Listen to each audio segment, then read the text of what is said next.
The unsurpassed, profound, subtle, and wonderful Dharma. The 100,000 million aeons is difficult to encounter. Now that I've come to receive, maintain it within my sight here, I vow to fathom thus someone true and for me. Wu Sang Shen Shen Wei Miao Ba Ba Ni Jie Wan Jie Nan Zhao Yu Wong Jin Jie Wen De Shou Xu Yin Jie Ru Lai Zhen Shen Yi. All Buddhas and Bodhisattvas, Venerable Six-Pacha, Venerable Shenhua, Shamini, all good advisors and Mitofo. 诸佛菩萨六祖师父上人，下面你各位善知识人弥陀佛。chư Phật Bồ Tát, kính thưa lực tổ ở thượng Thiên Hoa, sư cô và quý vị thiện tri thức A Di Đà Phật. Today is the 19th of 2012, August, month of August. We are here in Rosemead, California, to discuss the Vajra Sutra. We're on slide 274. Indeed, it's very auspicious. Now we are able to get together and discuss one of the major milestone in the investigation of Buddhism. This is the Vajra Sutra, where we are sharing in English our understanding of the state of wisdom that is very particular to Buddhism only. Only Buddhism can bring us to this level of wisdom, this level of understanding that hasn't been explained in this kind of detail before. Oh, by the way, today is very hot, and our Buddha hall has no insulation.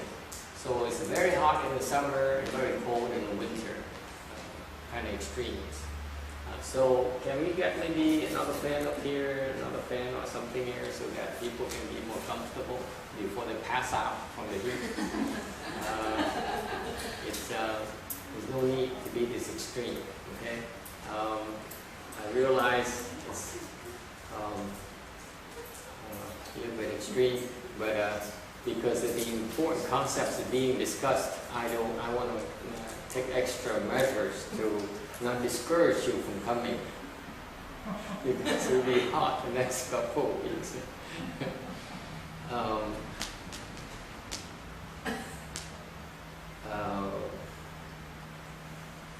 So anyway, the concept of Arhats is a very, very important concept. We started talking about the Arhats is a level of wisdom that is beyond the non-Buddhist attention. For the last few weeks, we've been explaining about the first 3 stages of Arhatship. First stage Arhat, second stage Arhat, and third stage Arhat. Okay, this is what has not been explained in English yet, and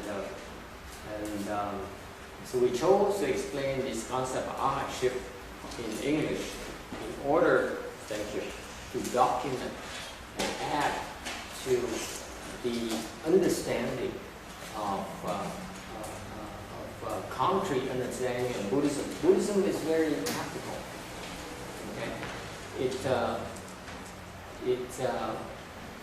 seeks to be useful for you, meaning that it has to be, the Buddhist concept is a concept that stresses practicality, something you can use in your life. Okay? And therefore, this concept, hardship, is very important. You can add it here. You can put it up here. Thank you. Because it helps us understand the nature of the confusion we experience. So when we talk about, in Buddhism, when we talk about wisdom, it is the ability to see clearly so that we are not confused by exterior things, by external things. Dạng về cái quan điểm của A-la-hán quan điểm rất là quan trọng.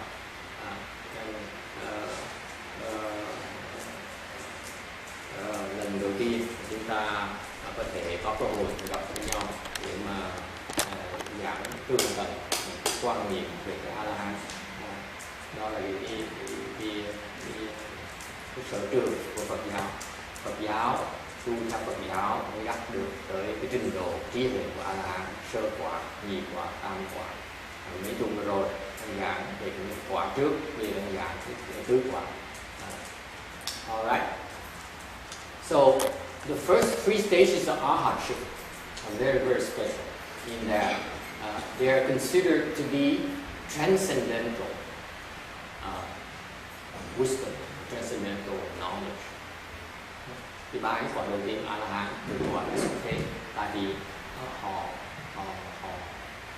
bắt đầu tránh được những cái mê hoặc của người thế gian. Transcendental wisdom means that they know things that us common mortals can't know, don't know ourselves. They have special knowledge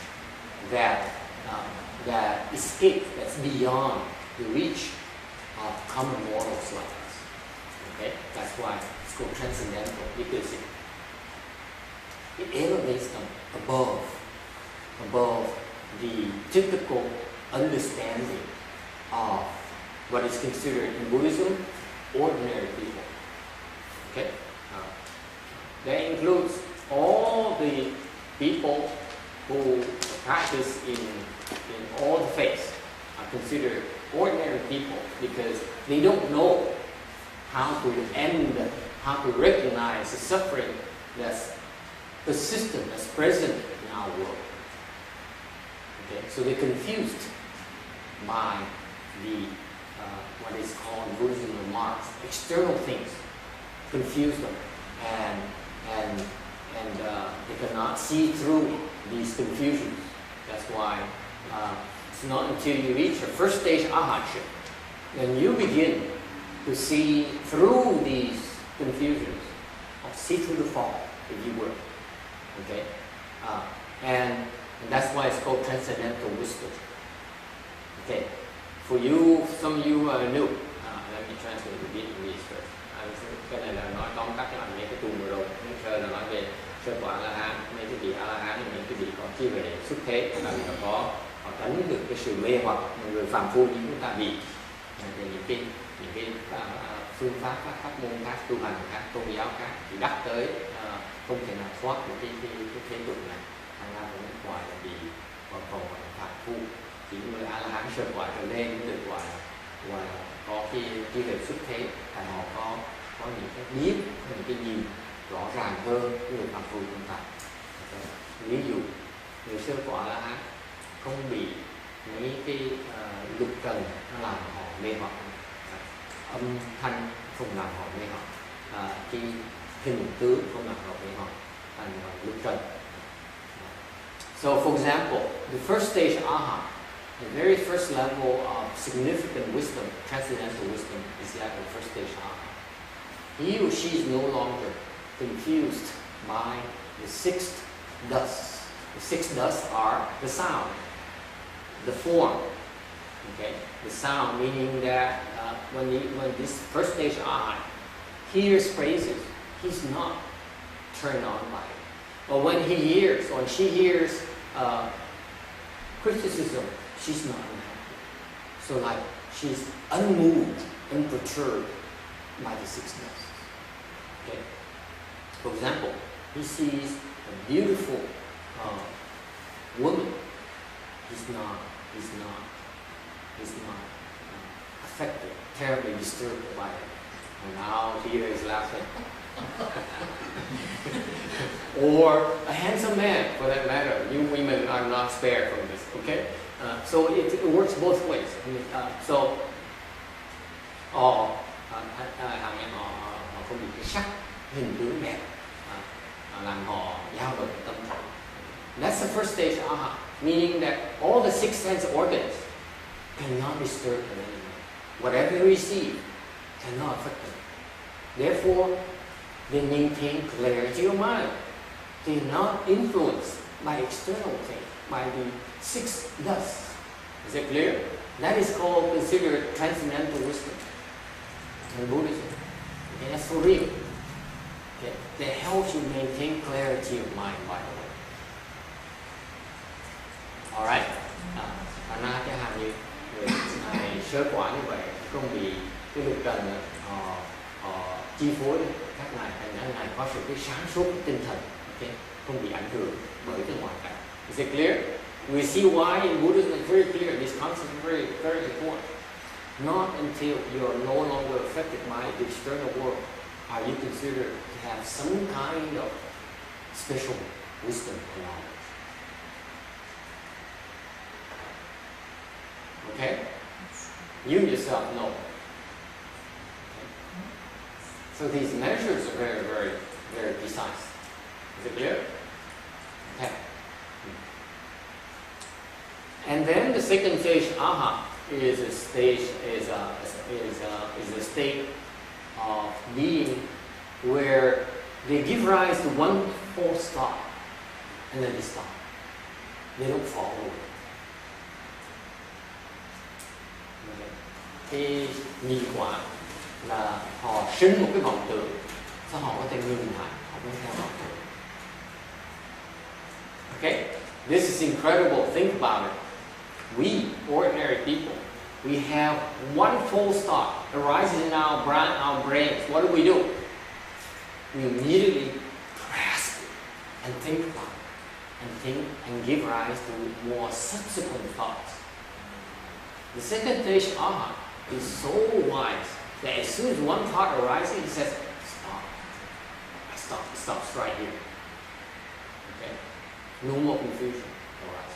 So he recognizes, he's so sensitive, he recognizes that the arisal of the first false thought, and he says, no more.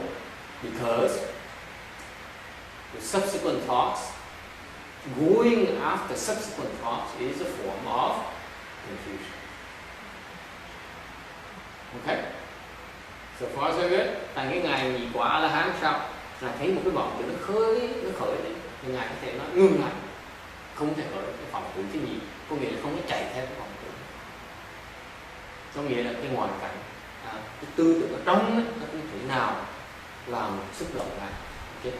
In other words, you see, the first stage Arhat is no longer affected by the external environment. Is it clear? Is it clear to all of you? Okay, this is the non-Buddhists don't explain this very well because they don't understand the nature of confusion, our confusion, so they can't put it in very precise terms. The Buddha is very wise. He says the nature of our confusion is first because we are affected by the external environment, by the outside world. So the Buddha says You have to cultivate into the stage where it's called transcendental wisdom, where it says you no longer are affected by external things. Okay? That's first stage of arhatship. Is it clear? Okay. Thành Đức Phật là người có trí huệ dễ sợ. Ngài giảng đó là cái người phàm phu bị cái ngoại cảnh nó chi phối. Thành ra chỉ có khi nào mà tới một cái cảnh giới mà không bị ngoại cảnh chi phối nữa mới gọi là có trí huệ chân chính. Okay? Thì cái trình độ đó là trình độ của sơ quả là. Is it clear? Now, the second stage arhat is what? He's not affected by his own internal confusion. Isn't that beautiful? Cái người nhị quả A-la-hán á thì nó hơn một trình độ nữa là mặc dù là không bị cái vọng tưởng của cái trong cái tâm thân mình á, tâm thần mình nó làm chi phối, tức là không bị ở trong nó chi phối. That's one layer inside now. We're going in. It says, I'm not affected by my own thoughts, because as we all know, thoughts arise in us constantly without us doing anything about it. And yet, this second stage arhat says, stop. No more, no second thoughts. Is it clear? He has that ability. Là cái người nhị quả A-la-hán rất đặc biệt. Là cái vị biết cái người thường phạm môn chúng ta là bị cái tư tưởng nó khởi lên đều mà không có cách nào mà điều khiển được con người nhị quả A-la-hán. Thì ngài phải nói cái vòng tụng đầu tiên khởi lên thì ngài có thể ngừng lại không cho cái vòng tụng nhị khởi lên. Is it clear? Yep. Okay. And the third stage arhat is a guy who's no longer confused by have any confusion in his dialogue. Cái người tam quả là thì người không còn bị cái nhục giới, cảnh giới của nhục giới nó làm mê hoặc.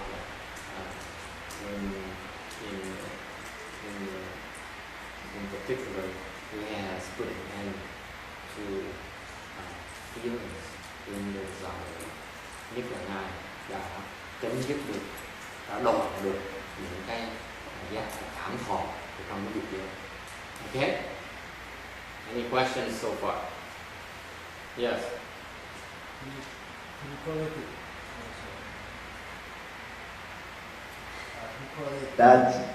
that to any of the particular skandhas? Does that correlate? Yes. Very good.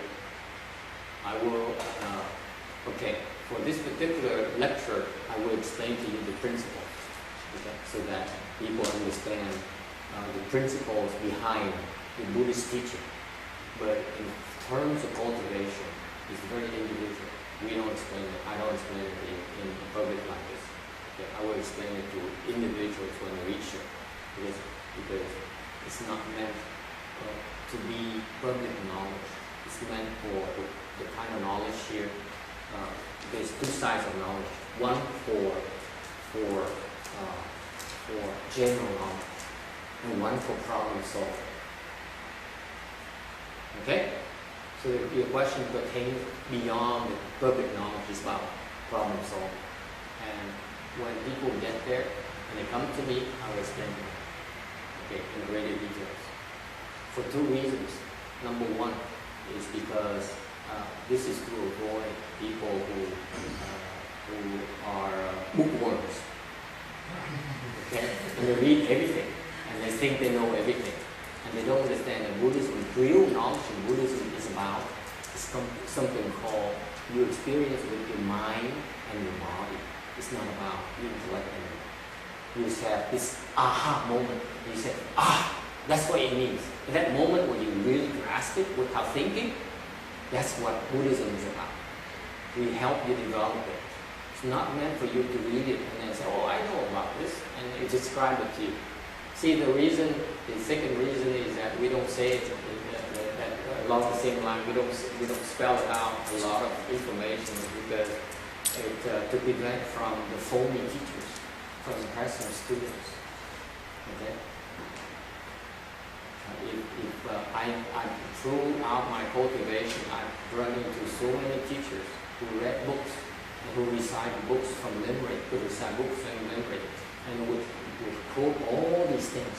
What they don't realize is that all these principles, okay, are simply if one teacher explained the principle in one book, and you copy it, and you take the principles explained by another teacher from another book, you put them together, they don't match. And that's why these people, when they read a lot of books, and they try to quote many books, they don't know what they're talking about. So it's very clear to us when you listen to these people say, that's a phony, he doesn't know what he's talking about. And let me tell you, it applies to people like me as well. Because I've listened to many people, many monks who explain it. And they say, I can tell you about the state of an 8th ground Bodhisattva or 4th stage Arhat, all those things. And they say, I quote these sutras and sastras, all these books from these big shots. And they don't know what I'm talking about because when you put different authors together, they don't quite match. There's a disconnect somewhere unless you understand the unexplained part. You cannot put them together. Okay, so the second part is about problem resolution, meaning that if you want to be there, okay, then that special knowledge is about helping you overcome your problem so that you can open wisdom. That's called the problem resolution skills that is only applicable to the person at that moment only. It's not meant for you, for me, to know as to discuss over tea or coffee or over lunch. Okay? It's very specialized knowledge. We put it as, for example, secrets, if you will. For example, when you cook, you know that after all these years of practice and become a great chef, you know a lot of things you cannot explain everything on books. You can write a recipe book, but there's so many more things you cannot explain. It's only when the students come to you and say, oh, master, I have this problem. How do I fix this? Okay? That's when the great chef says, oh, it's easy. Just do it. Okay? So, like everything else, you need to have both the general knowledge, the principles, which is important. Okay? And that's why we spend time explaining you the principle behind this. But then there's a section where it's specialized knowledge to solve a problem associated with these different things. That's why we don't explain it in public. At least I don't explain it in public. Okay? So when you get there, I explain it to you. That's a long answer to the question. Okay. Câu hỏi là cái sơ gọi là hắn có liên quan tới cái ngũ ấm, thì tôi nói câu hỏi đúng, để tôi nói như rõ ràng. Khi mà giảng kinh Phật pháp nó có cái đặc điểm như vậy. Phật pháp á, nó giảng hai phần. Cái phần á, là cái nghĩa lý, những cái định nghĩa, là những cái hiểu biết mà về cái lý. Okay. Còn cái đó là giảng được. Còn cái phần sự có nghĩa là quý vị phải tu tới cái cảnh giới đó rồi. Thì cái phần sự là cái phần mà người thầy không có giảng sâu trong sách, mà sẽ giúp quý vị giải quyết những cái vấn đề khi quý vị tới cảnh giới. Cái phần sự ít khi giảng ra, đó là những cái bí mật, cái gì bí mật, cái người tu hành, người thầy thì giới thức tùy kiến thức người ta biết được. Tại sao như vậy? Tại vì các cổ nhân ta cố ý ta làm như vậy, tại vì họ không muốn những cái người học sách, rất nhiều người là học sách, họ đọc rất nhiều sách, họ đọc sách tới người thầy nào, tới ông tổ nọ, tới ông tổ kia, xong họ gom lại, họ giảng nó ở tôi nghiên cứu sách là 20 năm rồi. Okay? For example, for this particular sutra, there is a lay person who investigated sutra for 22 years. He listened to all the major masters, the enlightened masters himself. So he listened to them all after 22 years. And he says, I heard everything there is here about this Vajra Sutra. Okay, I heard all the great masters. He's very, very dedicated. So he said, this is one of the most important sutras in Buddhism, by the way. It is a fact. And therefore, he invested his time, his lifetime, studying the sutra and going to places to listen to the masters. And the great masters explain it. After 22 years, he says, I know everything there is to know about the sutra. There's no one else who knows better than me because listen to everyone else. So he started writing a sutra, this book, this thick book, which on the Vajra Sutra by saying, this is what I heard from everyone. And he starts criticizing and said, this master is right, the other master is not quite right, and so on and so on. So I too, 17 years ago, I was looking for a book in the Vajra Sutra. A librarian, a Chinese librarian, gave me the book. He says, you know, this is the Bible on the Vajra Sutra. You better investigate it. There's nothing else better than this. So I said, oh, thank you very much. Okay. So I brought it back. I said, oh, I'm so lucky. I'm going to wait until I'm ready because this is my Bible. Okay. This is the ultimate knowledge for me. So after 10 years later, I was ready. I was ready to read it. I read it, and I ran the section where the man says, you know, this great master is wrong, and he doesn't, you know, I disagree with him. And I looked at that and I said, no, this guy may know, he may have heard everything, but he still doesn't get the principles behind Vajra Sutra. Just because you repeat what the great master says doesn't mean you penetrate it. That's a part about we are known in the Western world as the aha moment. You listen to sutras, by the way, folks. You listen to the principles. That's only the first phase. Second phase is that you have this aha moment. That's when you truly understand. Until you learn something, you first have to learn about the principles. But until, in Buddhism, as far as Buddhism is concerned, until you have this aha moment, until it's counted. That's true wisdom. Okay? Thầy có cuốn sách là Trăng Quỷ Gia Vi Đông, ông nghiên cứu cuộc đời, ông nghiên cứu tại vì Kinh Cang là một cái đại kinh của nên Phật giáo Đại thừa. Ông bỏ thì giờ ông nghiên cứu sách vở, xong rồi ông đi nghe những cái vị đại tăng đó mà rất nhiều người Bồ Tát giác ngộ rồi giảng những cái kinh này. Thì ông rất là hãnh diện. Ông nói sau 22 năm ông nghiên cứu kinh này rồi. Tại vì cái thời kỳ bát nhã Đức Phật của kinh này là Đức Phật bỏ 22 năm dạy là cái thời kỳ những cái giáo lý đó. Thì ông bỏ 22 năm ông nghiên cứu một cái bộ kinh này thôi. Rồi sau 22 năm ông nói là tôi hiểu cái kinh này rồi. Ông đầu ông gom lại, ông giảng kinh đó. Rồi ông nói là cái vị đại sư là nó đúng, vì đại sư nó sai, phần này đúng, phần kia sai. Thì thầy đọc cái cuốn sách này thầy ôn sùng cái kinh ông mới giảng không sợ.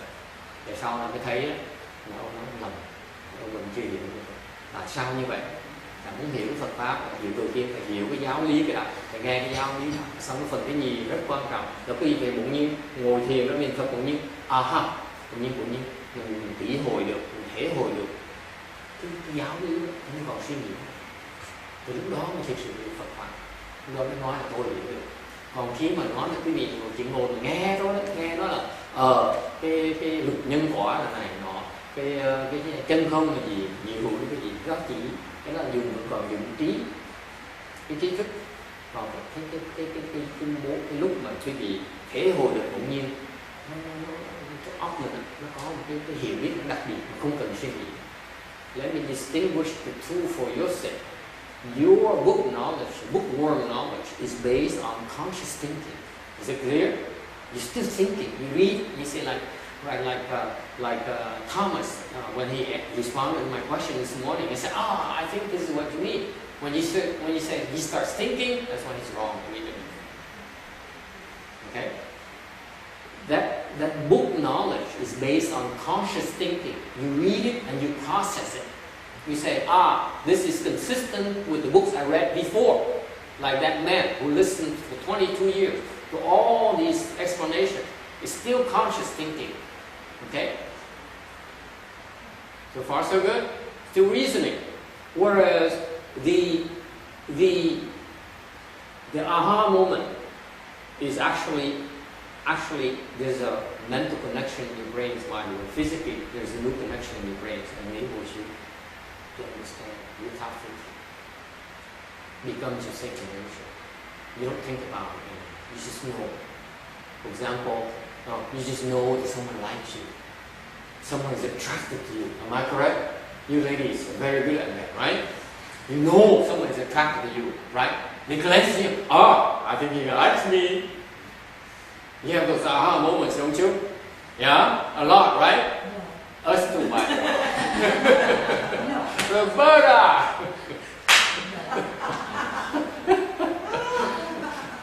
Where have you been? You hang out on the wrong track. Yeah, you hang out on the wrong track. Thành ra cái lúc mà mình thể hội được cái óc mình nó có một cái mới, thành ra mình không cần suy nghĩ mình biết được, như mình cái linh tính, mình cái biết được cái linh tính của mình. Okay. All right. And then the fourth stage aha is this person here we started talking about it last week. The fourth stage aha is the highest level of ahatship. It's very special kind of understanding where this person here is recognized by throughout the universe. Trust me, folks. This fourth stage aha, people know about it. They're so famous because they are considered to be a superior being. Okay? Not to you, not by you, because you guys are confused. Okay? But for the people who are not confused, to look at this fourth stage aha and say, wow, he's something else. He's a special individual. And he's supposed to be revered. That's why he's worthy to receive offerings.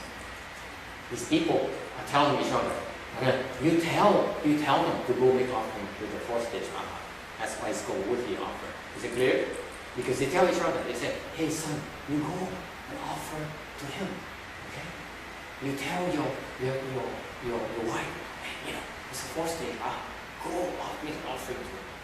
Okay? That's why it's worthy offering. Killer fee, they believe this person here, puts an end was always affliction. Without birth, meaning he can live forever. Okay? So we started talking about this. The fourth stage aha is very, very special. It's one of the most worthwhile things you can achieve in your life. This present life, in my opinion. So you cultivate. You come here to this world, this high world. I feel that becoming a fourth stage aha is one of the most noble things, the most important things you can attain in your life. It's just my personal opinion. Cái điều này tứ gọi là mà mình rất đặc biệt là cái khắp cái vũ trụ này rất nhiều người biết nhau. Phàm phu không biết được, những người có trí tuệ không biết nhau. Thành ta nói là cái người đặc biệt, quý vị nên tới đó cúng dường họ, nhưng mà người là người ứng cúng. Ok? Xứng đáng để nhận cái cúng dường của chúng ta. Cũng là sát tặc, Ngài không còn cái phiền não, không còn buồn, không còn giận, không còn vui, không còn hờn.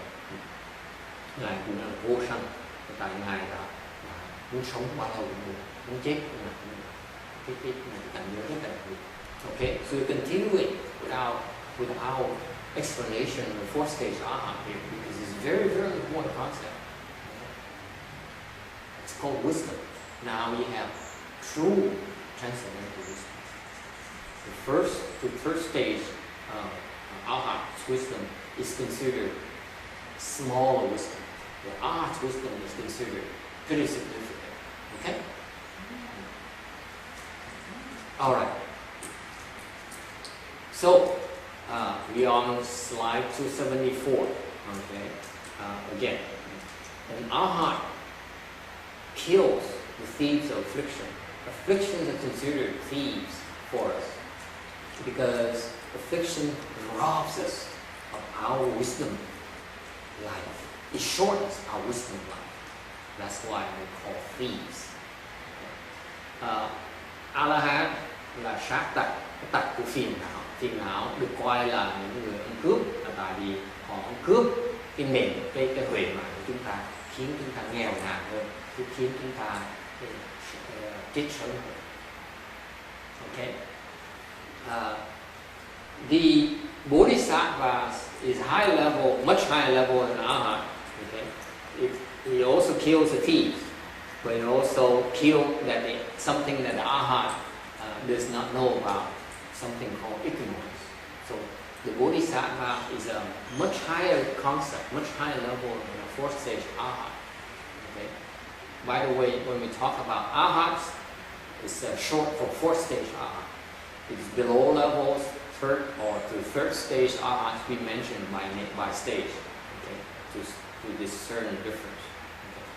So the Bodhisattva is a much higher level attainment in Buddhism that he gets there because he's aware of something that the Arhat is not aware of.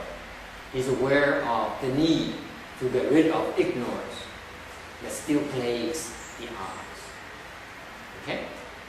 Người Bồ Tát một cái trình độ cao hơn nhiều, cao hơn cái tức quả là nhiều, xa vời, một trình độ rất là đặc biệt, khó hơn nhiều, tại vì các ngài hiểu có những cái hiểu biết người A La Hán không hiểu được, ngài biết cái tầm quan trọng của cái liễu và đọa, cái vô minh, và người A La Hán còn rất nhiều vô minh mà không biết mình còn vô minh.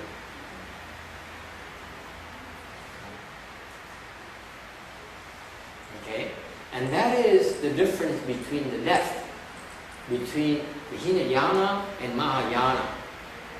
That's one way to look at it. When you mention Buddhism, there's two main branches, Hinayana and Mahayana. And the difference between them is depth. That's all there is to it. Thành khi quý vị nghe Phật giáo có hai cái dòng chính, cái môn phái tiểu thừa với đại thừa. Thì cái sự khác biệt giữa cái tiểu thừa với đại thừa chừng đó thôi. Cái đại thừa nó thâm sâu hơn tiểu thừa nhiều nữa. Okay. And that's reflected in the goals of the practice. Hinayana, they wish to shoot for the fourth stage arhatship as the end goal. Whereas the Mahayana, their objective is to make it to the Bodhisattva stages. Okay? And I mentioned the word death.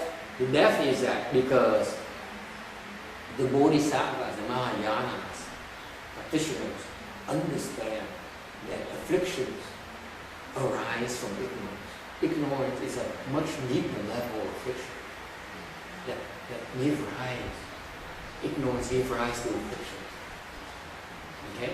So the Mahayana, the objective is to settle and go for the root of the problem. They're not happy with the high level of affliction, reduction, or elimination. Is it clear? So that's the difference in depth between Mahayana and Hinayana. Cái đại thừa là cái mục tiêu họ khác, họ chú trọng về nhổ gõ tận gốc, nhổ nhỏ tận gốc là ok. Tận gốc là họ biết rằng là cái vô minh, cái nguồn gốc của cái phiền não.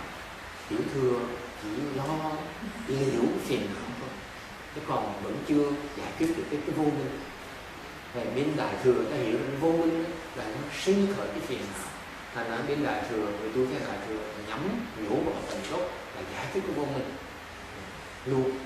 Okay? All right. Yes. Shuru, I was wondering, in the Pali Canon and the Hinayana texts, they do talk a lot about ignorance and getting rid of ignorance being the cause of affliction.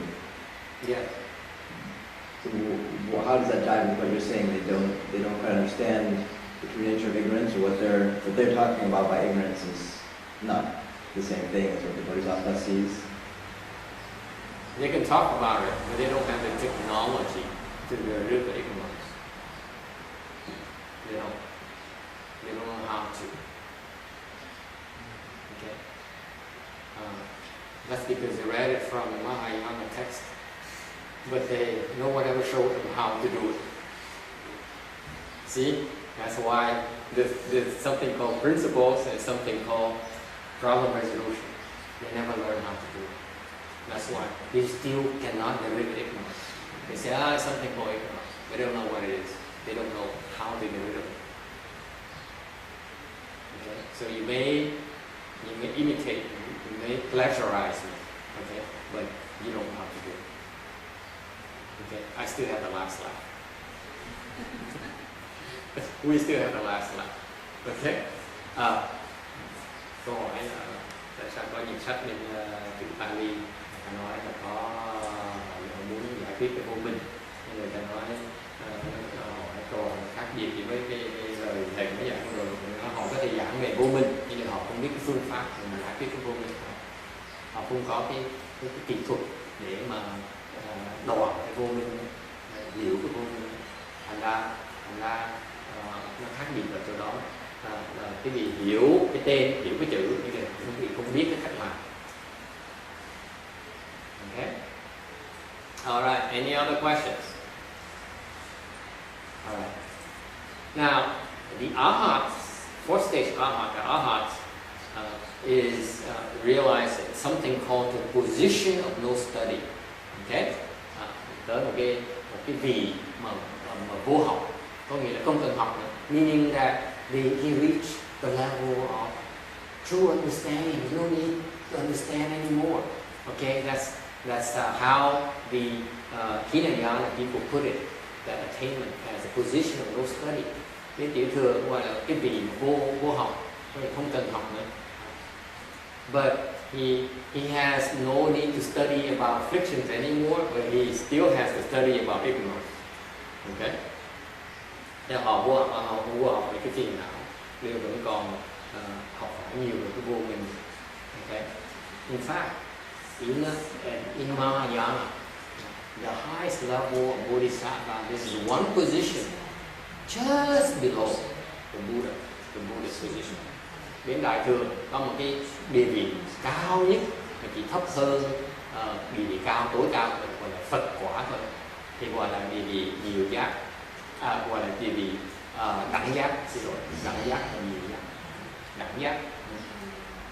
Thì ngay cái ngài đẳng giác Bồ Tát nó vẫn còn một cái phần, cái tối hậu, nó sinh tướng vô minh. Đó là cái so there is something called the last particle of ignorance, which is this is still give rise to production. Anyway, when you get there, then you can explain it to me. This is the principles behind it. I don't know. When you talk about ignorance, yes. When you talk about ignorance, then you indicate that ignorance means that the cause is one to be reborn. The main cause that the one is supposed to talk about the reborn, recycle, right? That's right. It causes us to cycle in the wheel of reincarnation. Okay. Arhat still has ignorance. He still has ignorance. Well, the ignorance. The Arhats has ignorance at the finer levels of Mahayana is called ignorance. Okay, but it also called ignorance in Hinayana, because the Hinayana, what they call ignorance, actually primarily sexual desire give rise as an affliction. Okay, so they usually confuse the ignorance as sexual desire. Yes. I understand the ignorance has something to do with sexual desire, but that assuming the fact that Arhat still has ignorance and he's supposed to be within the realm of the reborn and recycling. Yeah. What about me then? Maybe about 100 times reborn? Beaver, you know too much about Buddhism now. You should stop causing me problems. Your questions are getting better. I think last month your question was kind of silly. Now the question is so precise. It's very good. You're catching up very quickly. Okay, but let's still book knowledge, okay? So you still have to work at the aha moment. That's my criticism on you. For embarrassing me. Let me see if I can answer it for you. The ignorance that Hinayana talked about, or they explain in Hinayana context of the Arhats or the Pratyeka or the enlightened conditions in Hinayana deal, is called ignorance. Alright? But that ignorance there is not the same kind of ignorance that the Mahayana talked about. It's a coarser form of ignorance. Okay? In Mahayana, for you to move from the Hinayana level of Arhatship or Pratyeka Buddhaship to the Bodhisattva stage, you need to go through the processes of a lot of confusions, and then you reach ignorance. The ignorance there are very, very specific to Mahayana that the Hinayana doesn't know. It's very refined, very minute. That if I told you about it, you would be laughing along the master. Come on, you must be joking. Okay? And what happened, and let me give you a clue of what it is. To give you an idea of ignorance, the differentiation in ignorance between Hinayana and Mahayana. Would you like to hear it today? Yes. Because he forced me now. Peter embarrassed me so much. I was, he said, Master, you talk in circle. You talk about ignorance as Arhat and not knowing about ignorance, and then you say he and ignorance. So where are you? Where do you stand? Can you take a stand here to help me, help Peter understand clearly? I say, yeah, you caught me. Okay, so that's why he's forcing the issue. So it's not my fault. Okay. Good question. I think he's about to jump on the same thing as well. Am I correct?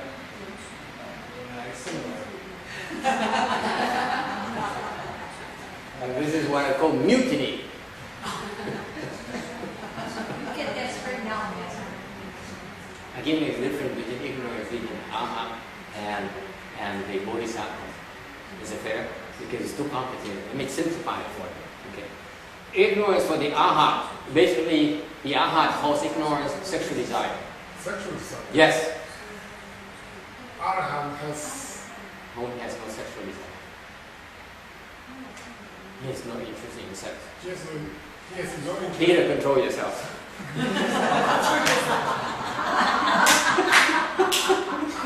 I know it's hard to accept. See, I get back at people in very subtle ways. Ông này phá tôi hỏi tại sao A-la-hán mà đọa vô minh mà thầy nói đọa vô minh mới thoát được cái sanh tử. Rồi thầy nói đọa vô minh là xong thì qua đại thừa thầy nói là Bồ Tát nó mới thiệt sự đọa vô minh, còn A-la-hán có đọa vô minh. Thì vô minh thầy nó khác biệt chỗ nào? Thầy nói lần này cũng hỏi lần hai. Tháng trước tôi hỏi tầm 7 tầm 3, bây giờ ông hỏi chính xác dễ sợ. Thầy mắc cỡ, thầy không biết sao trả lời, thầy kẹt quá, thầy vào cái bí, thầy phải thử cái này. Nói cái vô minh của người A-la-hán là cái dục vọng, cái tình dục. Người A-la-hán gọi vô minh là vì cái tình dục thôi. So what happened is that to the Arhat, the deepest level of affliction that he recognizes is Peter? Yeah? sexual desire? That's right, thank you. Very good. So that's as deep as it gets.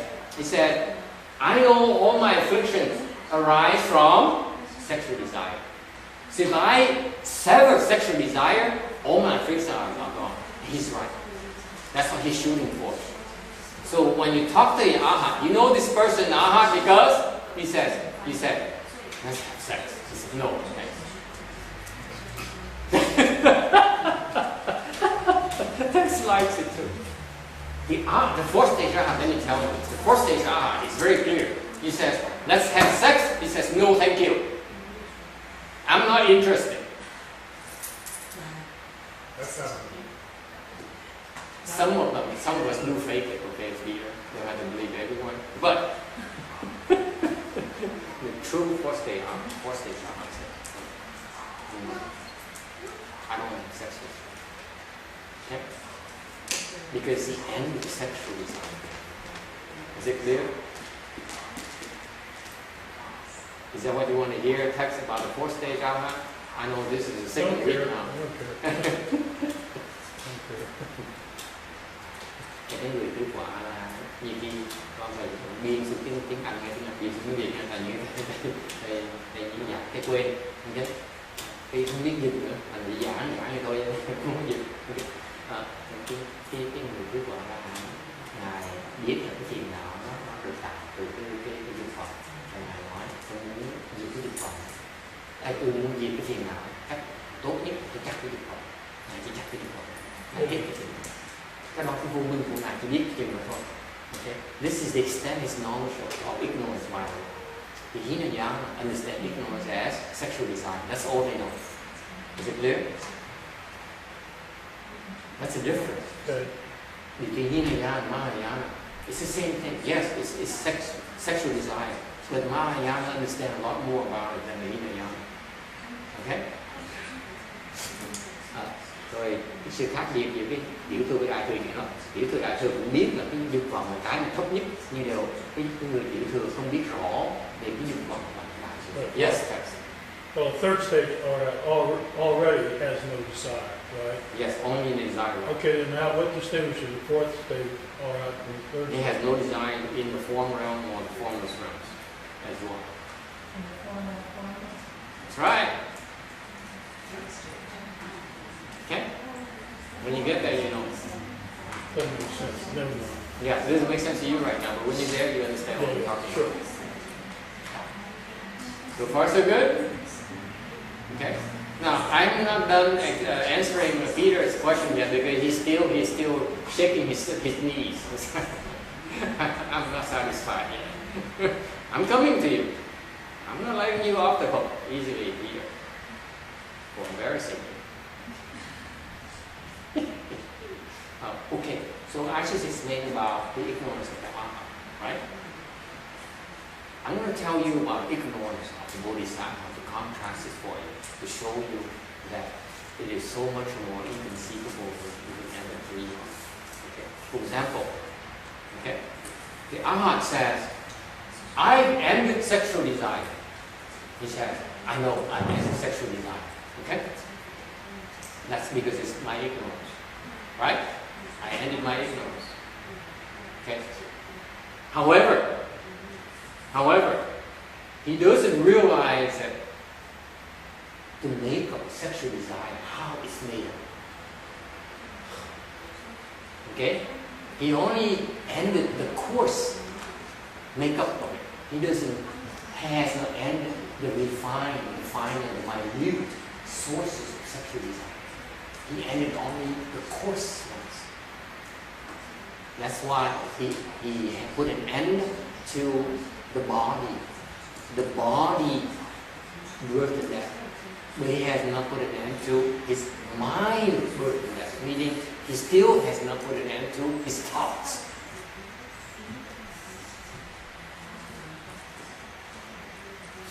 You see? That's Bodhisattva. That's the Arhat. Arhat. Arhat cannot put an end to his thoughts. Even Arhat. He has very minute brain waves and he cannot control it. He can control the coarse brain wave, he cannot control the minute brain waves. Is it clear? It's a difference. Very much so hard. Yeah? So if you look at it that way and you see that sexual desire can jump up through all the minute brain waves to the coarse brain wave. So the Arhat says, I can control the section that controls that causes my coarse brain waves to function.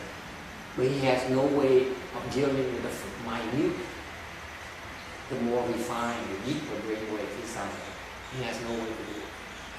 That's the difference. Is it clear? Good question. Very good question. You can understand Buddhism for a change. Yes. So you're saying the fourth Arhat, they understand how the desire comes and changes the way of thinking? Yeah. The question is the fourth stage Arhat understands that sexual desire, okay, causes us to be afflicted, to have affliction. Affliction meaning that sexual desire causes us to like nice clothing, okay, nice fragrances, okay, nice cars, nice houses, makeup, okay. So he understands that, and therefore he finds a way to cut off that nature, those instigators, okay, part of sexual desire. The sexual desire is so much bigger. So he managed to end a very tiny sexual part of sexual desire, okay, that control the coarse thinking. But the remaining part of sexual desire is very refined part of sexual desire, okay, causes a lot more minute thinking, more refined patterns that the Arhat cannot deal with. That's his drawback. So the fourth stage Arhat, he understood how that influenced the mind, but he realized he can't change the very root. So Yeah, he cannot change the lower brainwave length. Okay. The more difficult access one. Okay. He understands so much. The Arhat says, I'm not interested. I don't have any sexual desire anymore. He says, it no longer fools me. I don't find it interesting anymore. Okay. So he managed to understand that, have that kind of self-control. Okay. But at the level, let's talk about coarse thoughts. The coarse thought is, let's say, let's have sex. See, can you imagine me and Mom talking about sex? Okay? The coarse thought is that let's have sex. Okay? So the Arhat, see, most of us, when we're driven by the coarse thought is that we find that the thought that having sexual intercourse, having sex is appealing to us. Is it clear? Roberta, you agree with that? Yes. Shame on you. You asked the question, right? There's a boy sitting next to you. Okay, so you see what I'm getting at? The thought of sexual intercourse is appealing to you, to us. Okay? It's not appealing to the Arhat. That's the difference between us and the Arhat. Okay? So far so good? Now Peter is going to cause more problems for the master. I will not ask you this straight, but this only last questions. You've exceeded your quota already. Start with the major question. Okay. If I understood you correctly, then it means that the whole Buddhism, the recycling process, has major points, major facts, something to do with the sexual desire. That causes ignorance and weakness. Am I right? Finally, an easy question.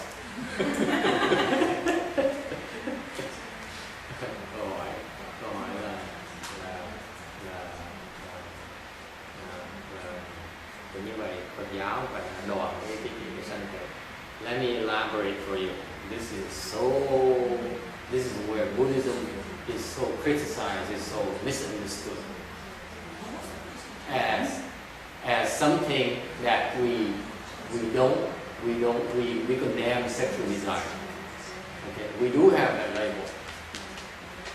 Right?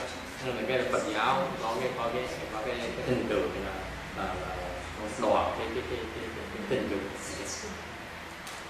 Let's be realistic about it. Okay? It's because of sexual desire, which causes sexual intercourse, that there's procreation is. Do you agree? I agree. Okay? It's because of sexual intercourse is birth. Birth. Right? Without sexual intercourse, no birth. Agree? I agree. Agree? Yes. And now she's laughing. And you see, monks, you think monks don't dare talk about it? I talk about everything. Yeah. I don't think, like, I always question myself, who decided monks can't have sex? Because it's like, I tell the monk, because monk, you can't go to restroom, or because you're a monk, you can't eat. Like, it's like, it's the source of birth. We all come I agree with you. So Will you talk to my Buddha? I think because Buddha also has children, right? Yeah. So I think people make the kind of system where the monks can have sex because it is strong desire, so they were scared to control it. They think they can control it. Maybe they started from there. But I know some Buddhism practice in China, they allow them to get married. Yeah. So I think it's a question of how we balance it. And human beings figure it's too hard. Sounds good to me. I don't think it's. I don't know it's confusing, but I think. I agree with you. Let me explain. Yeah, I know where you're coming from. This is why Buddhism is so vilified. It's to misunderstand Buddhism. Let me try, see that today I can clarify it for you.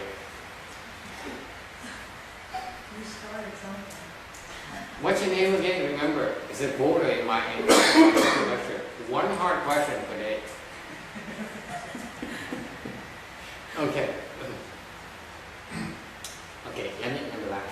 Okay. You understand that in our world, sexual intercourse gives rise to birth. That's a fact, right? Okay, that's the way it is. Well, for most of us. Okay, and therefore, this is the difference between the Arhat and us. The Arhat is said to have ended birth and death because he says, I'm not interested in sexual desire. I'm not interested in having sex. Therefore, he put an end to his birth, hasn't he? He has put an end to birth. Is that clear? That's the Buddhist principles behind it. Okay? You may disagree with whatever. We're not talking about your personal belief. We're talking about the principles behind it. He says, fundamentally, because of sexual intercourse, I give rise to birth of my children. Right? And therefore, if I don't engage in sexual intercourse, I give no rise to birth of my children. So I put an end to birth. We agree with that. So far, so good? Yes. I don't quite get that. I mean, you can have a person who doesn't have sex, but they're not an arhat, and they die, they're still going to be reborn. I mean, they're not going to give birth to anybody, but that doesn't mean that they won't be born as somebody else's children, right? They're different, different level, kind of. Not quite that. I'm simplifying a lot for the sake of it, because people are interested in sexual desire, so why Buddhism is so anti-sexual desire? I'm just saying that it's not anti-sexual desire. It's just that you realize that for me to break the cycle of birth and death, I need to stop. Okay? I stop myself. If everyone stops, we'll be in big trouble, aren't we? Right? But can everyone stop? No, we can't. Can we? How many arhats are there that you know of? That's why that's what makes the world go round. It's called ignorance, because we do not believe it. This is what makes the arhat so special. He says, I understand, I am able to put an end to my sexual desire, so I rise above all of it. Is it clear? We can't. Can we? Don't answer that, Peter. I was about to ask a question, but I promise you that I will not ask it, so I'll stop. No, go ahead and ask questions. No, I promise you. Probably an easy question, yes. No, next week. Pretend it's going to be easy question, then it should be safe. It's Go better. easy on the old monk, okay? Go on. Isn't that Veda tradition? Veda? The recycling growth and death, reincarnation, and the sexual desire goes to major facts that contributes to rebirth. Yes. That doesn't seem to be the Buddha's enlightenment, but it was already in existence among the Vedic. Are we talking about the Hindu Veda tradition? Okay.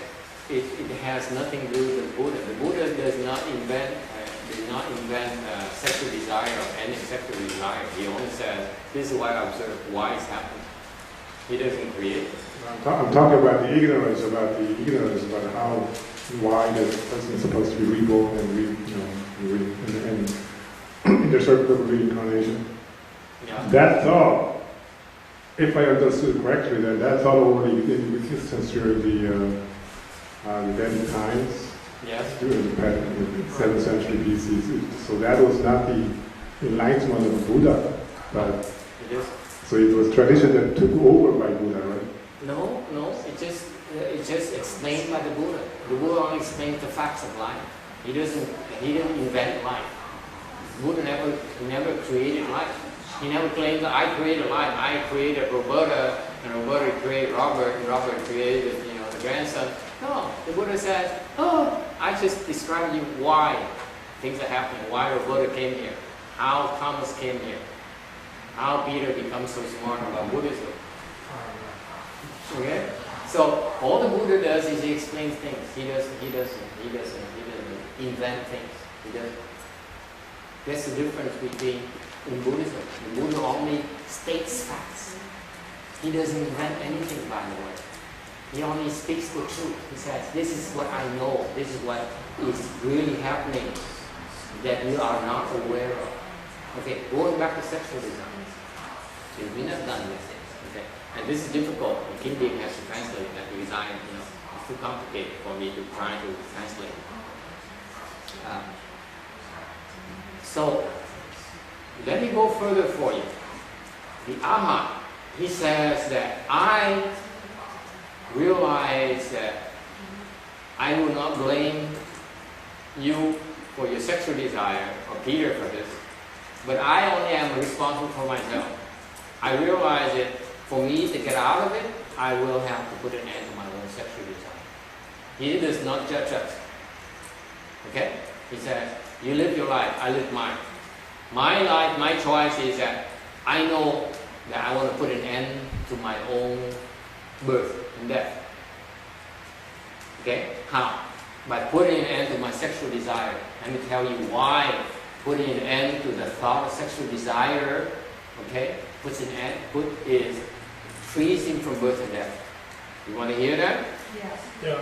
Because the thought of wanting sexual desire gives rise to all other thoughts. Is it clear? But it's the first of the 12 links, right? Yes. So, That thought that says, yeah. I want sexual intercourse gives rise to all other thoughts. So that Arhat says, this is not for show. This is for real thing. He says that I realize that all the other thoughts go back to the thought of sexual desire. All the other coarse thoughts. Okay? Go back to that thought. Is that clear? So the Arhat said, he cultivates, he gets to the point, said, I see that one thought I have left. The sexual desire, that the thought of having sex. He says, I chop it off. And he's dead. That's why his put an end to his birth and death. Birth here is the birth of all thoughts, all coarse thoughts, including the thought of sexual desire. All coarse thoughts, including the first one, the thought of sexual intercourse, or wanting sexual intercourse. Okay? So he says, I cultivate my level of wisdom is that I don't give rise to this thought called sexual intercourse. Wanting sexual intercourse. That's all he does. Okay? He's not telling you that you must not. He's not telling me that I must not. He says, I don't want it. So that's how I control my destiny. Okay? And because of not giving rise to the first thought of wanting sexual intercourse, okay, he also are able to live as long as he wants. To live as long as you want? Yes. Okay? He's able to enter samadhi and live as long as he wants. Okay? So, that's the nature of the Arhat. Okay? Now, going back to the point, why is that, some people why does the Buddhism promote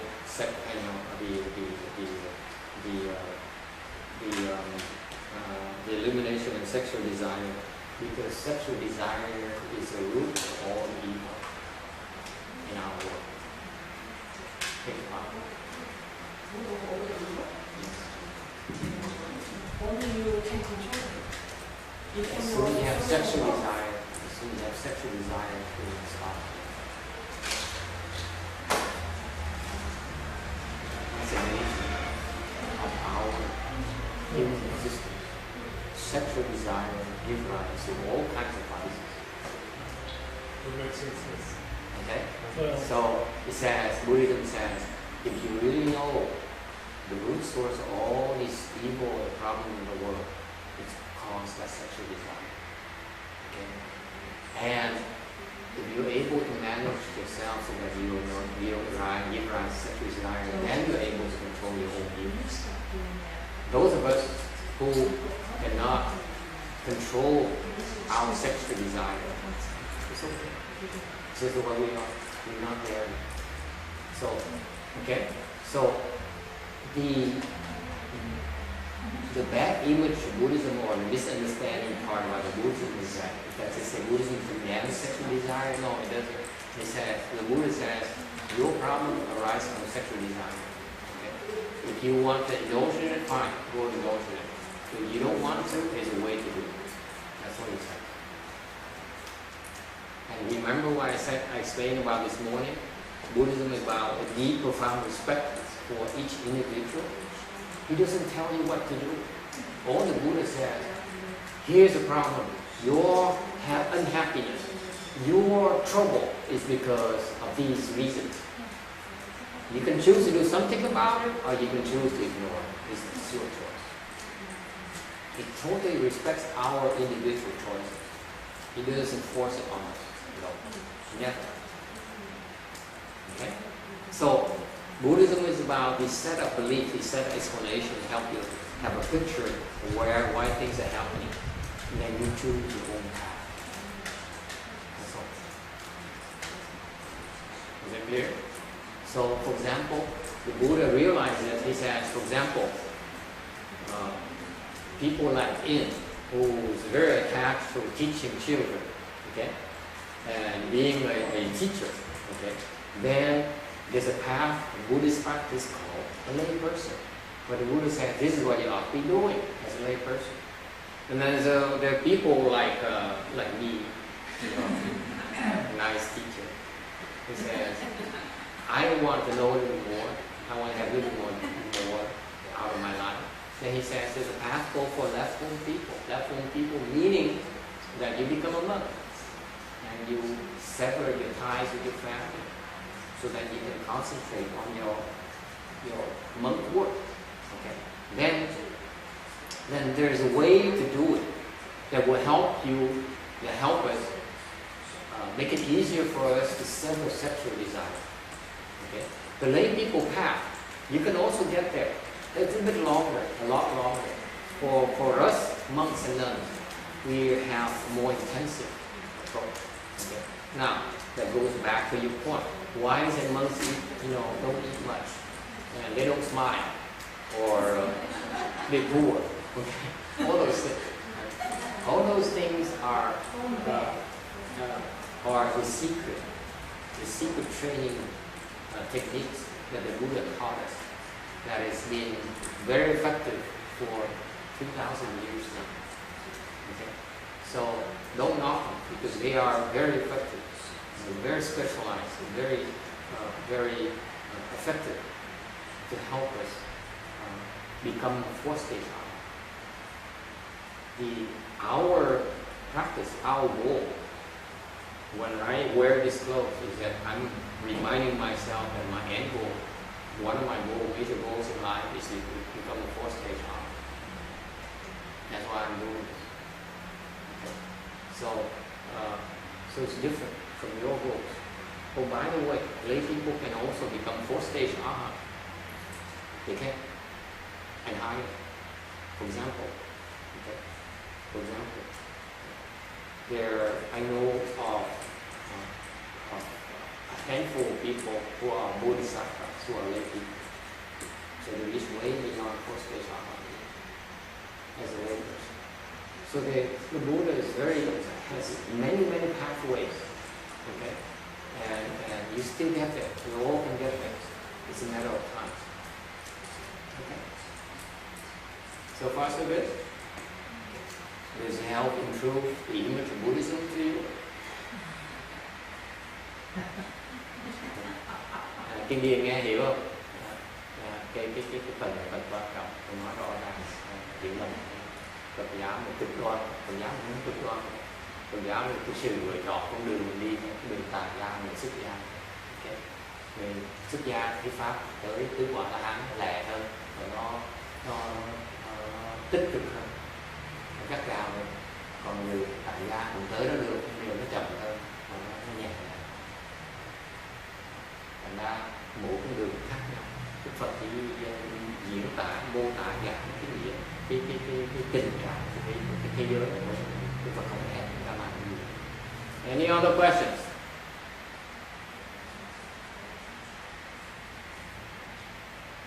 Okay. And finally, last point in slide 274, we're making progress after an hour and a half.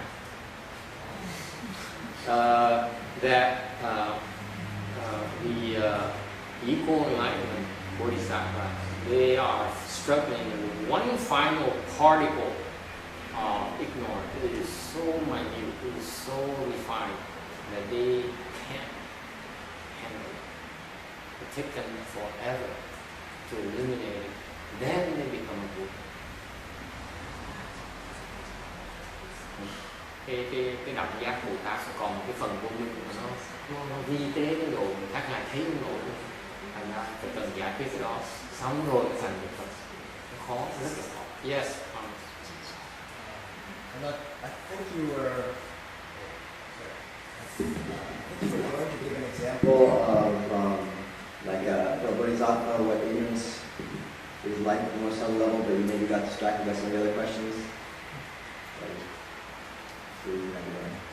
No, I didn't forget about it. I decided to skip it when you caught me again.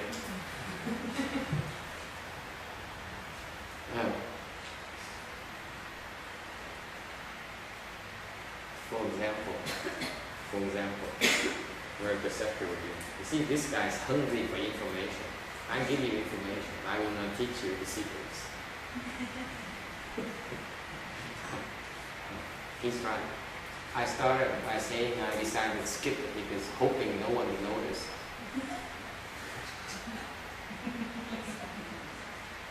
I was caught again. Okay. And the second time today, and just remember, when you embarrass the master gets back at you. I believe in force equal reaction, cause equals effect. There's no threat. No empty threat. Okay. I started by saying that the Arhat says, I know the sexual desire causes all my affliction. That's what the Arhat knows. It's so wise. He says, I know that my thought of having sex causes all the other problems. So I put an end to it. Okay? So I know, in particular the fourth stage, Arhat says, I know I can put an end to my thought of sexual desire. Right? I'm a fourth stage Arhat. I can put it in. You know where I see such. So far so good. He knows that. He says, that's why I'm a fourth stage Arhat. Okay? So far so good? Is it clear? Cái người này thầy cũng bỏ qua chuyện này như là cho ông bắt thầy một lần, bắt chèn một lần. Đó là cái người biết quả là ai là có thể nói biết rằng ngài biết rằng tôi biết rằng cái tư tưởng mà tình dục đó là chuyện không tốt, là tôi có cái khả năng mà không khởi cái tư tưởng là muốn chuyện tình dục. Nói tôi biết cái chuyện đó. Okay. Thành mới gọi là tứ quả là hán. Người tứ quả là hán tới đó quý vị sẽ biết là tôi không muốn cái chuyện này, tôi biết. So the fourth stage Arhat, the Arhat said, I know, I don't have that kind of thought. Okay. I don't want that kind of thought. So far so good? Okay. The Bodhisattva, that's an Arhat, right? Cái đó là trình độ A-la-hán. Còn Bồ Tát là sao? The Bodhisattva says that thought is bad news. Yes. Người Bồ Tát nói là cái biết đó là không tốt.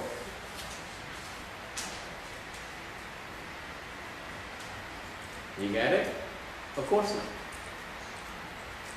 Knowledge is no good. Cái hiểu biết, your knowledge of that thought, the knowledge of facts is no good. Isn't that interesting? He says, my knowing that is no good. It's an impediment. Nghe rõ không? Cái biết đó là cái cản trở. Cái biết đó là chuyện không tốt. Yes. You mean the thought of knowing the Arhat knows I have ended sexual desire, or the thought that sexual desire is the cause of it? No. The Arhat says, I know. I put an end to sexual desire. I know it's no good. Okay? I know that sexual desire is no good. That knowledge, he says, I know. That knowing, that the Arhat realizes and certifies to the Bodhisattva is bad news. The Bodhisattva wants to get rid of that thought even. He says, I don't want that thought. The Arhat hangs on to that thought. You got that text? The Arhat says, I know this is my opinion. I am able to do it. Okay? I got it. The Bodhisattva says, I don't want that thought. Why? Because it's still a thought, isn't it beautiful? That's a subtlety between the yin and yang and Mahayana. Thế thì thấy không? Cái người A-la-hán biết là tôi biết, tôi có tư tưởng, không còn cái tư tưởng là tôi biết là tôi đã đòi được cái tình dục rồi. Người Bồ Tát nói rằng cái tư tưởng nó vẫn còn cái tư tưởng là tôi biết là vẫn còn không tốt. Thành cái người Bồ Tát, cái pháp người Bồ Tát nó vi tế hơn nhiều và đỏ những cái tư tưởng nó luôn. So the Bodhisattva's dharma is much more subtle, Jimmy. He says, I don't and even such thought, such knowledge, I don't even want it because it's still a thought. Isn't that beautiful? That's the depth between Mahayana and Hinayana. Đó cái khác biệt giữa cái chiều sâu của đại thừa cái chiều sâu. Because in Mahayana, there's something that you ought to know. This is very advanced, okay, and very maybe disconcerting to some of you. In Mahayana, there's a concept called the obstruction of what is known. You heard of it, right? One of the 8 difficulties, okay? What are the 8 difficulties?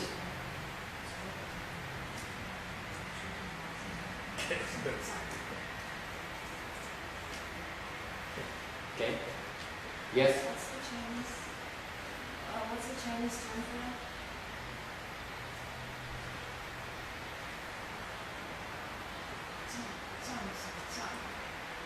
Good job.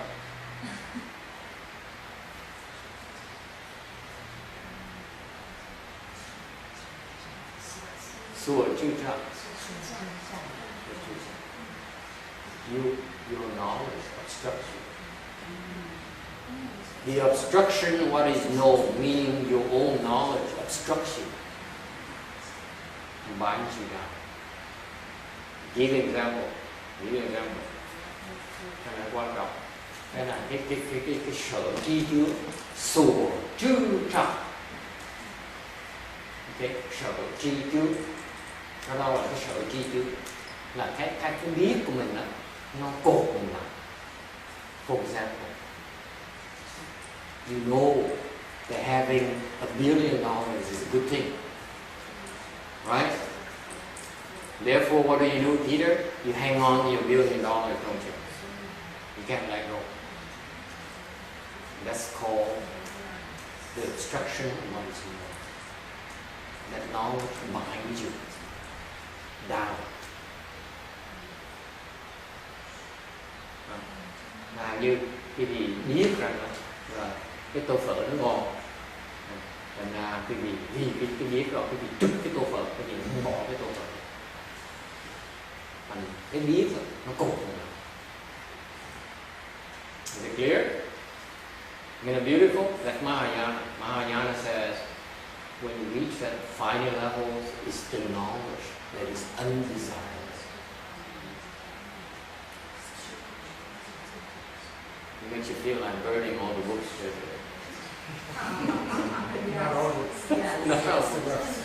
Peter says, I'm buying, but I'm going to burn all books. The Bodhisattva says, I'm burning all books. I'm not attached to anything. That's any knowledge. As soon as you read it, you burn it. You read it, you burn it. You read it, you burn it. You don't attach to anything. It doesn't mean that you have to burn all the books. It only means that you read it, you drop it. You know, you drop it. You know, you drop it. It's not about burning books. It's not about condemning knowledge. It's about not attaching, not acting on knowledge. Okay? The Buddha is not saying that you should not know. The Buddha says, whatever you know, don't attach to it. Boy, Ian and I are struggling with that. What's my degree for? Your degree is for your boss to attach to, not you. That's the difference. Okay?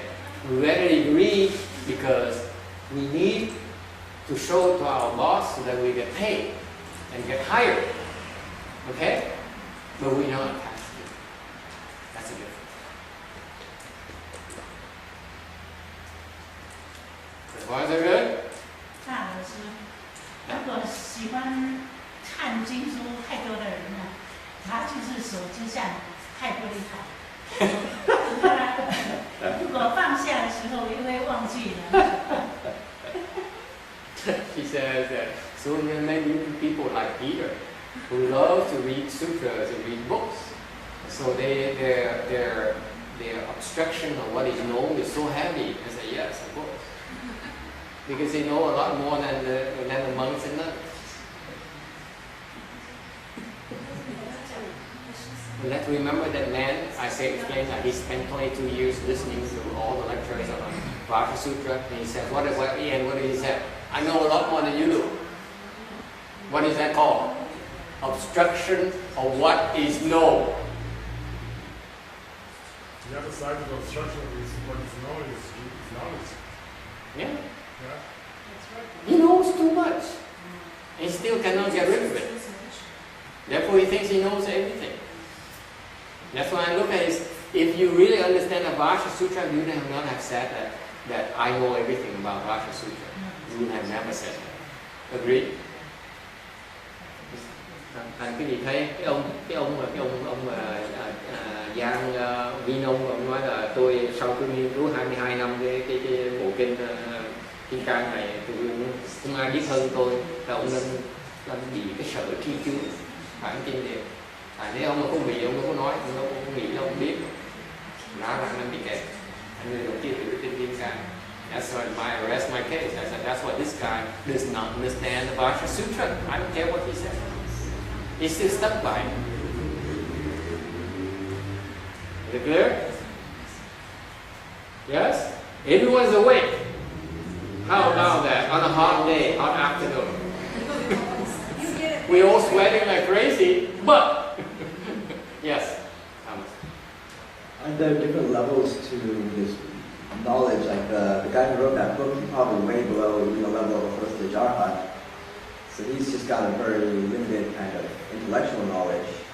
But I guess you could also say that even the higher levels of attainment of actual wisdom, it's still a kind of knowledge you can get stuck on, even though it's beyond that sort of book knowledge. That's what it's saying. Absolutely. You don't even know. You don't even know. And this is why, you see what he just made? This point is very good. It's not a question, by the way, that's why I forgive him. That's how he's getting smart. Instead of asking questions, he's making statements.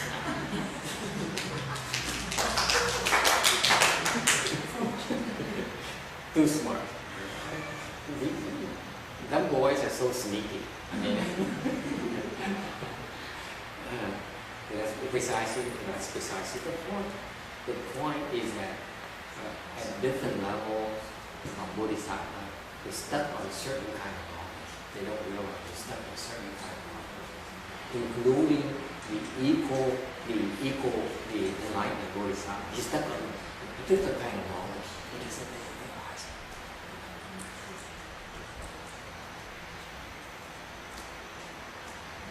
Okay?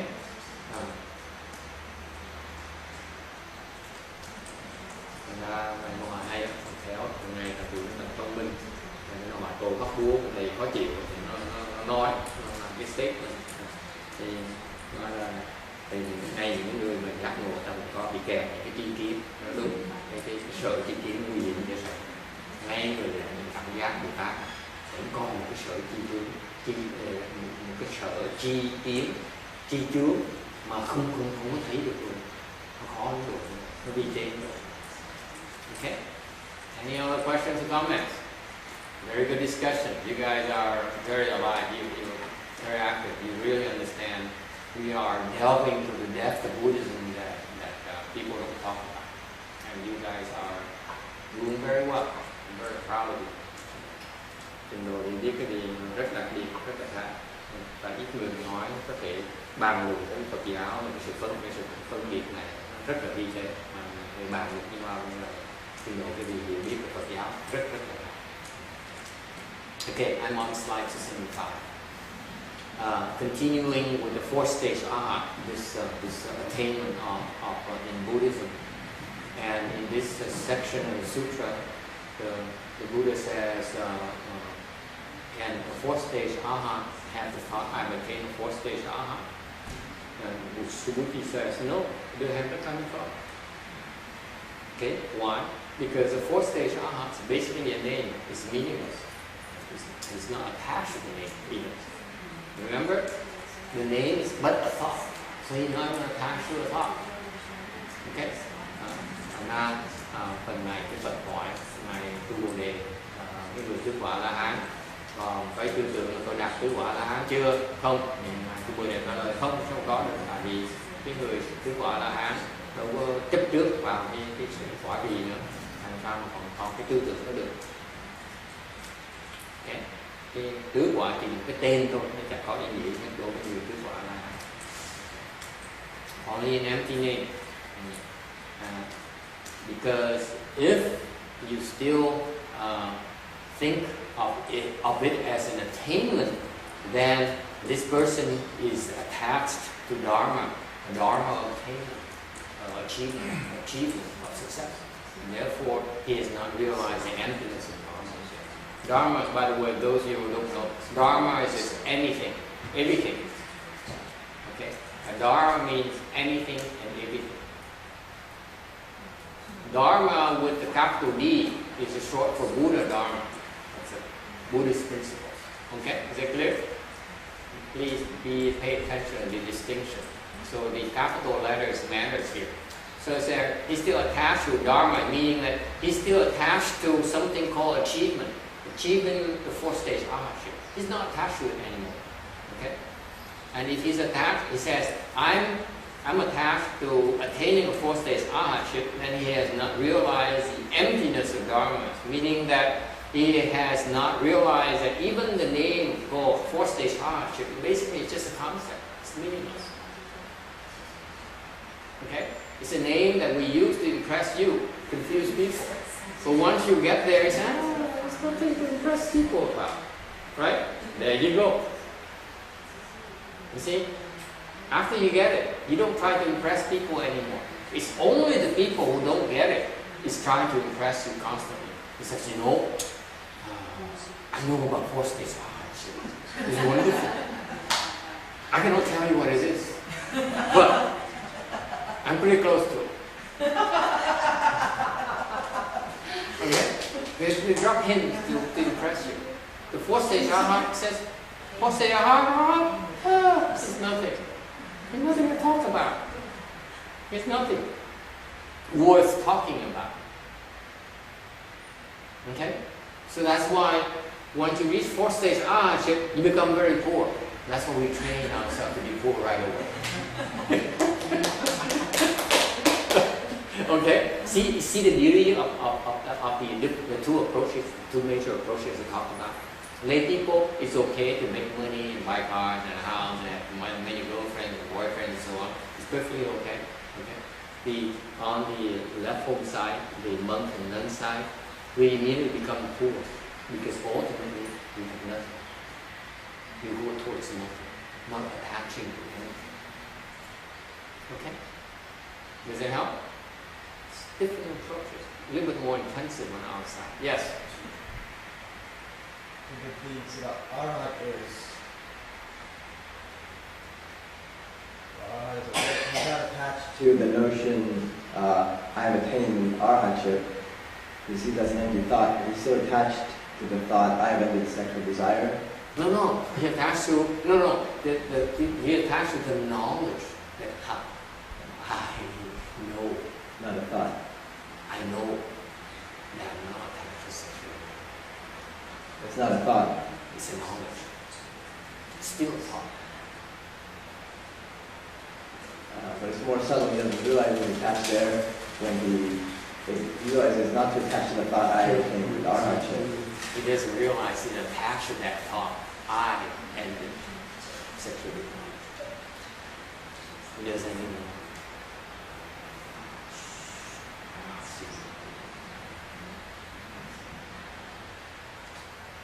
I want you to know you go out there and see fourth stage arhat.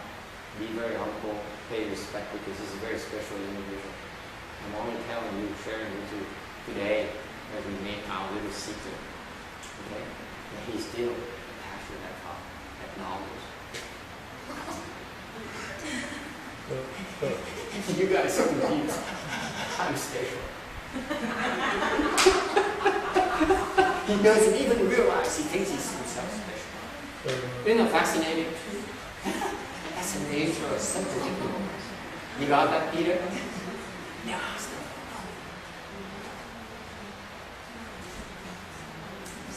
Isn't that fascinating, Jimmy? Man, this thing is such a great thing. I'm not telling you, I say, oh, there's nothing at all, but deep down, I say, I'm capable of something, I know something you don't. Yes. Well, so if I mean fourth stage, I should make sure and say something like, so you're very aware that you're not attached to sexual desire, right? To say that. But you see, the thing about it is, because you speak, you're being humorous, but your humor is nonsense. It's nonsense to me. Okay, it may make sense to them, but it doesn't make sense to me. Okay, you know what? Humor, he's being humorous, and I appreciate levity, but it's nonsense. His humor is nonsense. Because he said, when I get to the fourth stage arhat, I make sure that I tell you about it. I don't don't attach it. I bring it out. I got my own attachment. But you see, Well, if I meet one, I'm definitely going to say that. I'm definitely going to say, by the way, I know it doesn't quite make sense because that's not how the Arhat thinks. He doesn't think like that.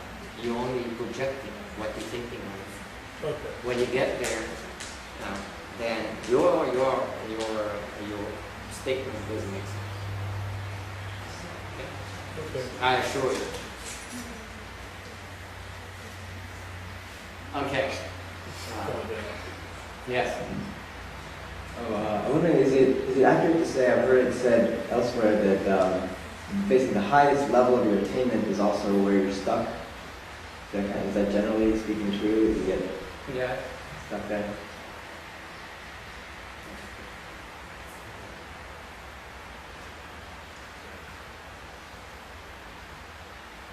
And that's why in Buddhism we advocate humility. Because when you're stuck, you don't know you're stuck. You think you know everything, and the master is wrong. Okay? The master is not wrong. You don't understand what he's talking about, that's all. Okay? The master is not wrong, trust me. My master is not wrong. I know that. I'm wrong. He's not. That's what I know. That's what I believe. Okay? If you think your master is wrong, you're in big trouble. Find a different master. That's what I say. If you really believe your master is wrong, run. Don't stick around. Don't get stuck. Okay? It's usually the case your master explains things to you and you don't get it. He's trying to tell you something you don't get it. Because what Thomas just said, you don't know that you're stuck. You don't know. You think you're normal. You think you're so great. Okay? Alright, continuing with slide 274. So, if you have a thought of obtaining that I obtain Arhatship, 4 stage Arhatship, then there's a thought of a self. There's an I who obtain. Clearly, right? This is how your world is run. I am great. I am humble. Okay?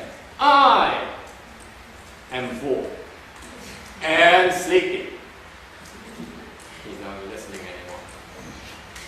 I hate people. Never mind. I love men. You know, it's just an I. I attain 4 stage Arhat. That's called a mark, meaning there is a external thing that can be observed. It's called a mark. Okay? There's a mark of a self. There is a self somewhere that can be seen by all of us. That's called a mark. Mark of the self. And this is a very important point. Once you have a mark of the self, okay, please remember this.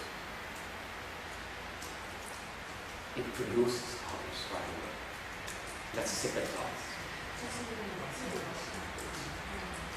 You get it? As soon as you say I, there's an I somewhere, there's others right away. You don't stop. Is it clear? This is precision of the Buddhist technology. The Buddha described the way we function in such intricate detail. It's fascinating. Okay? It's because there's an I, that there is I and you and them. There's me and the world. Okay? And because of that, then you create a mark of living being. Because there's others, then you become to differentiate between different kinds of others. There's some dogs, some cats, there are some ghosts, there's some spirits, there are some men, there's some women, Okay, so you differentiate. That's called you differentiate different types of beings. It's called living beings. And then you differentiate the mark of life, meaning the length of life. Each living being then can live for so long with a definite limited time period. So these 4 marks that the sutra talks about, me, others, that's 2. Living beings, that's 3. And a lifespan, that's 4. This is why, this is how we discriminate. In that order. First there's a rise to an I, then there is them, and there is different kinds of them, and then there is a lifespan. Isn't that beautiful? This is how we function. This is how our mind functions. Peter says, yeah, I'm no body. See, I. There's an I right away. Okay? So far so good? So you still attach with 4 marks. Any questions? Alright, we're moving on to the next slide. We're making progress today. 276. Slide number 3. The Arhat, the 4th stage Arhat, have put an end to what is called outflows. This is a very, very important Buddhist concept, folks. Outflow.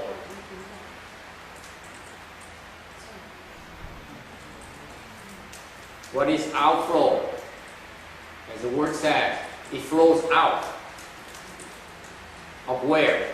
Of what? Of you. Lậu.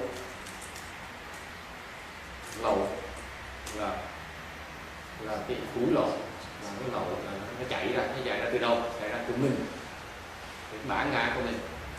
It flows out of your great self. Nó bị lậu ra, thì chảy ra từ cái bản ngã của mình, cái bản tính của mình.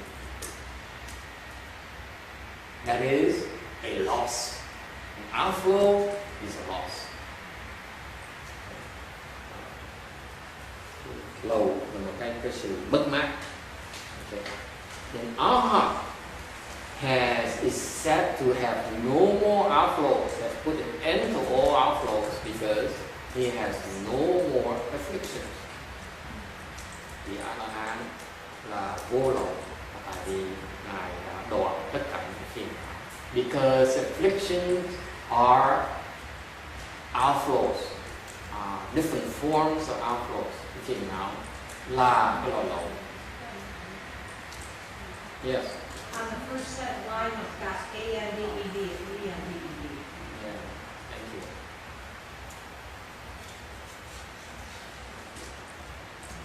Okay. He has no more afflictions. For example, he does not fight with living beings. In particular, the kind of outflow the Arhat can put an end to is the spirit of fighting, the mind of fighting. Cái phiền não Ngài đã đoạn hết rồi, tất cả những phiền não Ngài đã đoạn hết. Nhất là một cái loại phiền não là cái loại phiền não của loài tranh giành người khác. Okay? He doesn't fight, he engages in fight. Okay? And therefore, if he says, I obtain a fruition of Arhatship, then it comes from associated with fighting mind. Okay? It has no greed. By the way, folks.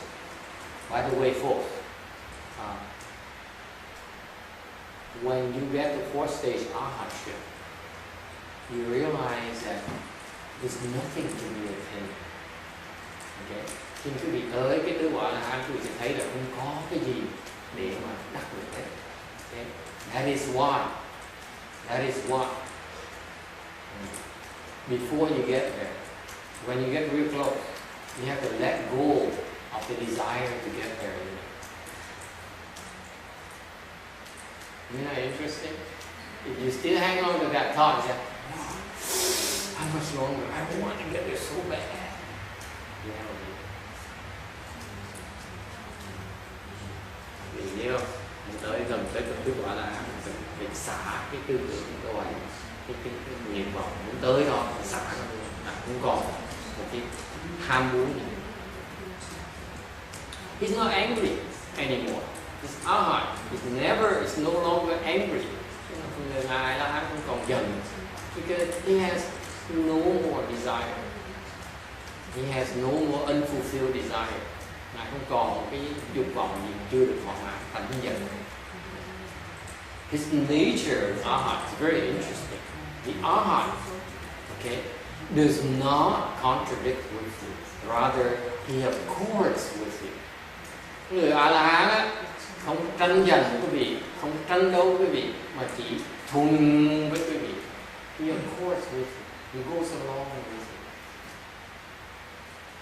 Xuân. Xuân địa. Is that how you say in Chinese?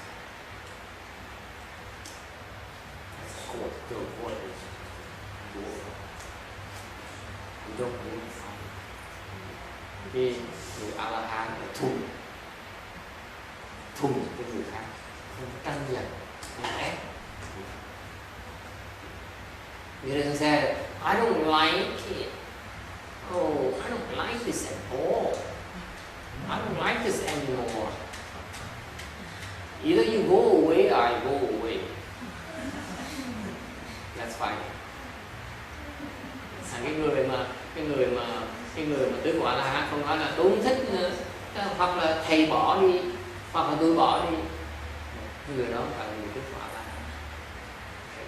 Because the mind and the state are both empty. All these are very important Buddhist principles that you need. I put it down here for a purpose. I want you to hear this concept very important. Okay. These are key concepts in art. Thầy bỏ những cái trong cái tâm 276 này là tại thầy cố ý dùng những danh từ để quý vị hiểu cái cảnh giới của vị A-la-hán. Okay. Tâm và cảnh đều là không. What is mind? Mind is you. Your conscious mind. That's what the mind here refers to. Your thinking mind. Cái tâm này là cái tâm suy nghĩ của quý vị. Your mind says, boy, this guy speaks Sutra so well. That's a conscious mind. You have to praise me. You just look at me, you're adoring and I just speak. Okay, so the conscious mind says, I like it. This is great. That's conscious mind. Okay? And state is mind is inside, state is outside. Both inside and outside are non-existent. He no longer discriminates inside, his heat. He sits here in the Buddha hall and says, oh my God, it's so hot today. I can't stand it. How come they don't have any AC here? It's so brutal, this temple. You know, so the mind is not empty and the state is not empty, is it? That's why you should endure a little bit more next week.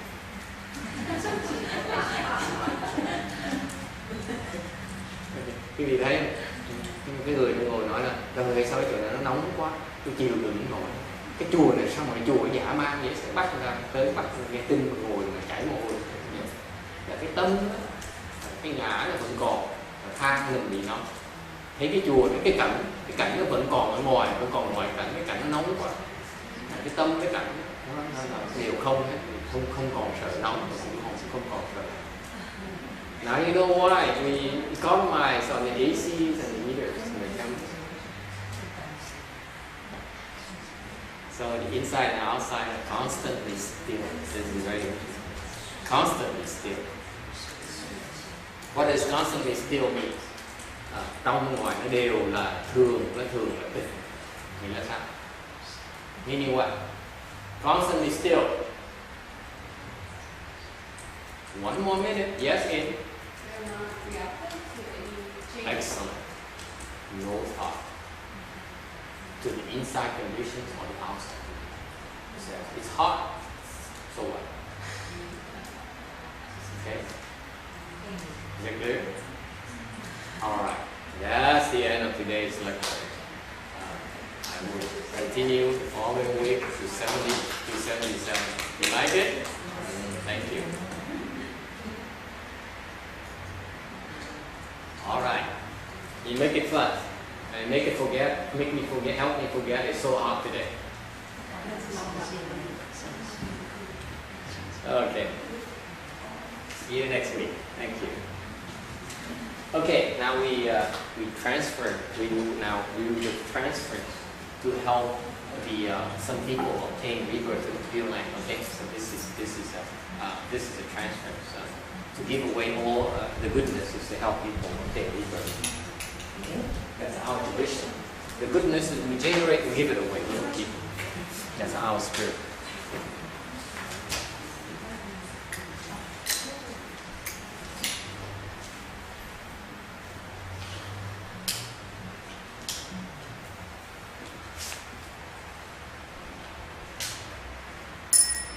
In his merits and virtues adore the Buddha's pure land. He made the four kinds of kindness above. In those evil paths below.